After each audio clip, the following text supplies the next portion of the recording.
কার্যক্রম নিষিদ্ধ আওয়ামী লীগ এখন নিজেদের সিম্পেথি আদায়ের কৌশল হিসেবে শেখ হাসিনার নামকে যোগ করছে মুয়াম্মার গাদ্দাফি রহমতুল্লাহ আলাইহির সাথে, হুসেইন মোহাম্মদ সাদ্দাম হোসেনের সাথে, তারপরে আপনার এই মাদুরোর সাথে, বুঝতে পারছেন, ইমাম খুমেনির সাথে।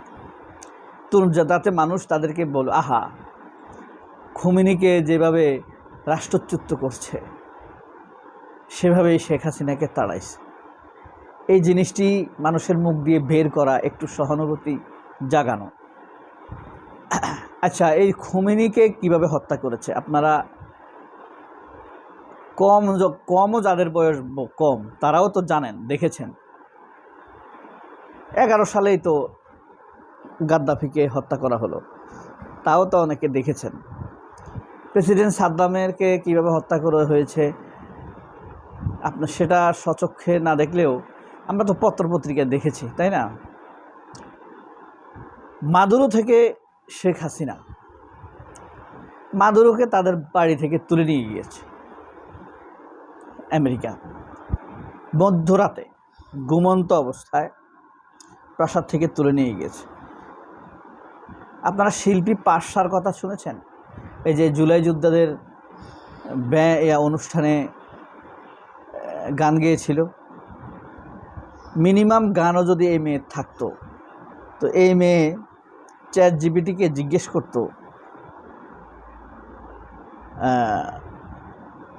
তার কথাবার্তার মিসফিটটা আসলে কি। শিল্পীরা একটু অথর্ব হয়।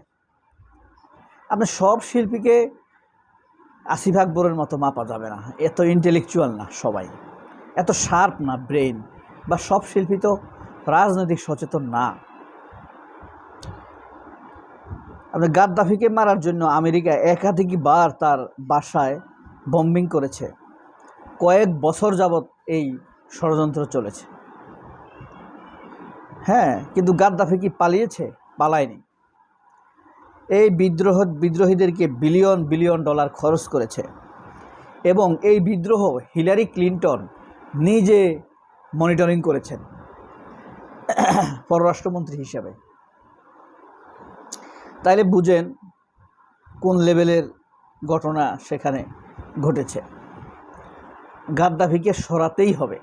আর গাদ্দাফির বিরুদ্ধে একসাথে মাঠে নেমেছে NATO, France, Italy, Barack Obama তখন ক্ষমতা ছিল। হিলারি ক্লিন্টন তো এটা সরাসরি মনিটরিং করেছে কখন গাদ্দাফির পতন ঘটানো যায়। এরপরে আপনি দেখেন প্রেসিডেন্ট সাদ্দামের কথা দেখেন, কত সে 2003 সালে হামলা হয়েছে, 7 সাল পর্যন্ত উপর্যুপরি হামলা চলেছে ইরাকে। সাদ্দাম পালিয়েছে? পালায়নি। ইরাকেই মাটির গর্ত থেকে নাজাফে, ফুরাত নদীর সাথে সংশ্লিষ্ট একটি গর্ত থেকে তাকে অ্যারেস্ট করা হয়েছে, শেষ পর্যন্ত তাকে ফাঁসি দেওয়া হয়েছে, কিন্তু তিনি পালাননি, জীবন ভিক্ষা চান নাই। এ হলো সাদ্দামকে এইভাবে বিলিয়ন বিলিয়ন ডলার খরচ করেছে। অনেকে মনে করা হয় 2003 সাল থেকে 7 সাল পর্যন্ত ইরাকের পেছনে, সাদ্দাম হোসেনকে মারার পেছনে প্রায় $1 ট্রিলিয়ন খরচ করেছে এই আমেরিকা। বুঝতে পারছেন? এরপরে আপনি দেখেন ইমাম খুমেনিকে হত্যা করার জন্য ইসরায়েল তারা যুদ্ধ ঘোষণা করেছে, কোনোভাবেই তারা ছাড় দিবে না। বুঝতে পারছেন? এরপরে তার পরিবার সহ তাকে হত্যা করেছে, তার স্ত্রী, তার মেয়ে, তার মেয়ের জামাই, নাতনি, তাদেরকে হত্যা করেছে একদম সারা পৃথিবীতে। তো শেখ হাসিনা এগুলো দেখছে, সবাইকে যেইভাবে, আমিও যদি আমার নামটা এদের সাথে যুক্ত করি একটু বাঁচা যায়, কিন্তু আমি দেখি শেখ হাসিনার জন্য এই যে ধরেন খোমেনিকে হত্যার জন্য এত কিছু করছে রহমতুল্লাহ আলাইহি, এরপরে আপনার সাদ্দামকে হত্যার জন্য এত কিছু করছে, মাদুরোকে তুলে নিয়ে গিয়েছে, গাদ্দাফিকে হত্যা করার জন্য এত কিছু করেছে, হাসিনাকে হত্যার জন্য বা হাসিনাকে তাড়াবার জন্য আমেরিকা একটা বিবৃতিও দেয় নাই, দিছে একটা সাউন্ডও করে নাই। মাদুরোকে কিভাবে তুলে নিয়ে গেছে, মাদুরে ঘুমে মধ্যরাতে কয়েকশ যুদ্ধবিমান এসেছে মাদুরোর রাজপ্রাসাদের উপরে, সেখান থেকে তাকে মারাত্মকভাবে তুলে নিয়ে গিয়েছে। এরকম কোনো একজনের সমান যদি সামান্য আমেরিকা বলতো এর ক্ষমতায় থাকা উচিত না, তাহলে কি হতো? হাসিনার কিছু হতো না। আমেরিকা কি সোজা কথা? আমেরিকা বলবে এই সরকার দিয়ে কাজ হবে, একটা কথাও যদি বলতো শেখ হাসিনাকে দিয়ে কাজ হবে না, তাহলেই তো শেখ হাসিনা শেষ। অথচ আমেরিকা কিচ্ছু বলে নাই।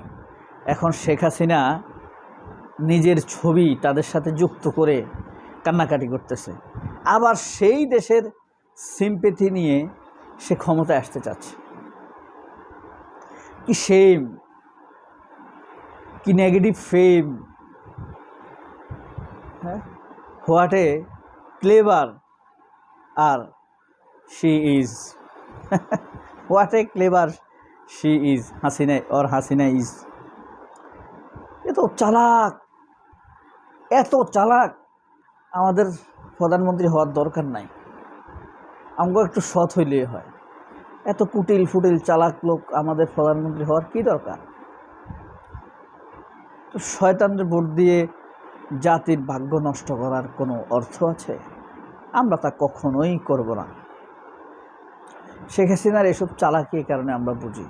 এসব চালাকি প্রচার করে কারা? কালচারাল শয়তানগুলো, লুইপা, শিল্পী আরশা, তারপরে আপনার সাকিব আল হাসান, এদেরকে দিয়ে, সাকিব আল হাসান, এদেরকে দিয়ে ক্ষমতায় আসবে।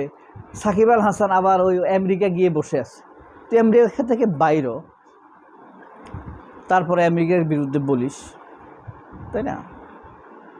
সবাইকে আল্লাহ অনেক ভালো রাখুক, এদের ক্ষতি থেকে আল্লাহ দেশকে বাঁচাক। আল্লাহ হাফেজ, আসসালামু আলাইকুম।